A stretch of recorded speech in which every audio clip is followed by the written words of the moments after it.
Imagine the worst place on Earth in 1945.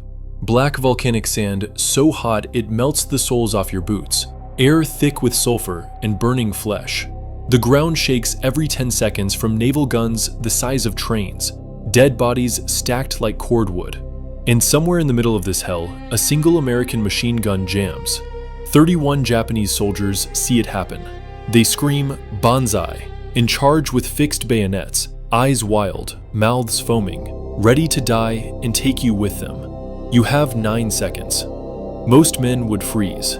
Most men would die screaming. Private First Class Wilson Douglas Watson, a 24-year-old farmer from Earle, Arkansas, does neither. He grabs the 50-pound jammed Browning M1919 by the barrel, swings it like a baseball bat, and for the next 9 minutes, he turns that broken gun into the deadliest melee weapon in Marine Corps history. 31 Japanese soldiers come at him. 0 walk away.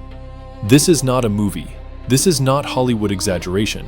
This actually happened on February 23, 1945, on the 5th day of Iwo Jima, and the official citation for Watson's Navy Cross reads like something out of a nightmare.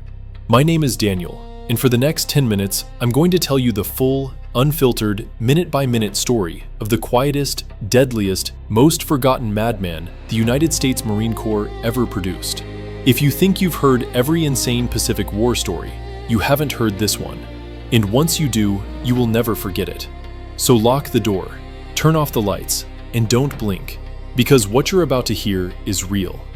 Let's go back to the beginning. Wilson Douglas Watson was born March 18, 1921, in the flat cotton fields outside Earle, Arkansas. His daddy was a sharecropper who never owned a square foot of land in his life. His mama raised 9 kids in a 3-room shack with a dirt floor. Wilson was the 4th. From the time he could walk, he was in the fields before sunrise and after sunset, chopping cotton, picking bolls until his fingers bled. He grew up tall, quiet, and strong, the way only farm boys do. Never started a fight in his life, but never lost one either. When Pearl Harbor happened, he was 20. He walked 15 miles to the recruiter in West Memphis and lied about his age because he was still 20. They gave him the nickname Pappy the first day of boot camp because he looked 30 with that slow Arkansas drawl and those calm gray eyes that never seemed to blink. He shipped out with the 3rd Battalion, 9th Marines, 3rd Marine Division. First combat, Bougainville, then Guam. By the time the division was pulled back for the next operation, Pappy Watson had already been wounded twice, promoted to corporal, busted back to private for punching an officer who called his hillbilly, and quietly earned a reputation as the guy you wanted next to you when the Banzai charges started at 3 a.m. February 19, 1945, D-Day on Iwo Jima. The island is 8 square miles of volcanic ash and hate. No trees, no water, no cover. Just 22,000 Japanese soldiers dug into a fortress of caves, tunnels, and concrete, who have been told that surrender is worse than death. The first wave hits the beach at 0900. Within minutes, the sand is so thick with bodies, the second wave has to climb over them. By nightfall, the Marines have gained 200 yards and lost 2,400 men. Pappy's battalion lands on D+3. By then, the beach is a slaughter pen. He steps off the ramp into knee-deep water and immediately starts dragging wounded men to cover while machine guns stitch the surf around him. One Marine who was there said later, "Watson walked through that fire like he was going to the mailbox." For 4 straight days, his platoon is pinned down in the meat grinder north of Airfield No. 2. Every night, the Japanese come out of their caves in human wave attacks. Every morning, the Marines count their dead and move forward 10 yards. By the 5th morning, February 23rd, Pappy's squad is ordered to clear a cluster of caves that have been chewing up an entire company for 2 days. They move out at dawn. Pappy is on the M1919 Browning, water-cooled, tripod-mounted, the heaviest machine gun in the platoon.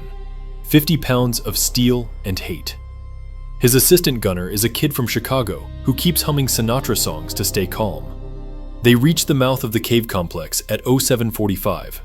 The Japanese let them get within 30 yards, then open up with everything. Nambu machine guns, knee mortars, rifles. The assistant gunner goes down with half his face missing. Pappy keeps firing, traversing the gun left to right, bodies piling up in front of the cave like sandbags. And then it happens. Click. The Browning jams. Belt twisted. Round stuck in the chamber. In the middle of the heaviest fire of the morning, the gun goes silent. That's when the Japanese see their chance. 31 men burst from 3 different cave mouths at once, bayonets fixed, screaming, "Banzai! Ten no Heika! Banzai!" They know one American machine gun nest is dead.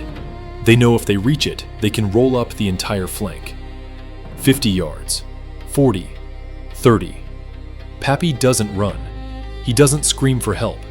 He stands up, grabs the 50-pound gun by the water jacket, still burning hot, and yanks it off the tripod. The first Japanese soldier reaches him doing a full sprint, bayonet thrusting for the stomach. Pappy sidesteps like he's dodging a bull back in Arkansas, and brings the Browning down like Paul Bunyan swinging an axe. The steel receiver catches the man across the temple. Skull caves. Body drops. Second man lunges. Pappy swings backhand. The tripod legs catch him under the chin, lift him off his feet, neck snapped before he hits the ground. Third, fourth, fifth. They come in a wave now, trying to overwhelm him with numbers. Pappy moves like he's in slow motion. Every swing is full power, no wasted motion. The Browning is bent, barrel glowing red. But it keeps working as the world's heaviest club. A Japanese officer with a samurai sword tries to take his head off. Pappy blocks with the gun, steel on steel, sparks flying, then drives the muzzle into the officer's face and keeps pushing until the man goes limp. 9 minutes. That's how long the fight lasts. 9 minutes of pure animal violence. When the last Japanese soldier drops, Pappy is standing in a circle of bodies, chest heaving, covered in blood that isn't his, the broken Browning hanging from one hand like a sledgehammer. 31 Japanese soldiers lie dead around him. One is missing most of his head. Several have crushed rib cages. A few are folded completely backward. And Pappy Watson doesn't have a scratch on him. A corpsman who watched the whole thing from 20 yards away later said, "I've seen men go berserk before. This wasn't berserk. This was calm, like he was chopping wood." The platoon sergeant runs up screaming, "Watson, what the hell did you just do?" Pappy looks down at the pile of bodies, then at the bent gun in his hand, and says in that slow Arkansas drawl, "Reckon I fixed the jam, Sarge." That afternoon, the platoon pushes another 300 yards, the deepest advance of the day, because the Japanese are too terrified to come out of their holes. 3 days later, Watson is called to regiment. They hand him a Navy Cross and tell him to keep his mouth shut about the details. The official citation says he killed or wounded an undetermined number of the enemy in hand-to-hand fighting.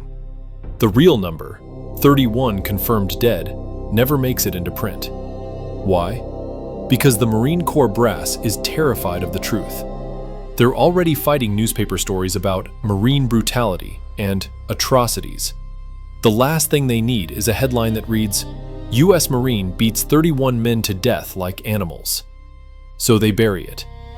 Pappy goes home in 1946, back to the cotton fields, marries his high school sweetheart, raises 4 kids, works the same land his daddy sharecropped, never talks about Iwo Jima.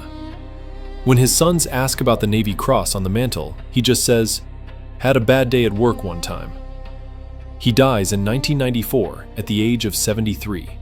Quiet, no headlines, no documentaries, nothing. The only people who ever really knew what happened that morning are the Marines who were there, and the Japanese who didn't come back. So the next time somebody tells you the Pacific War was all about flamethrowers and artillery and island hopping strategy, remember this.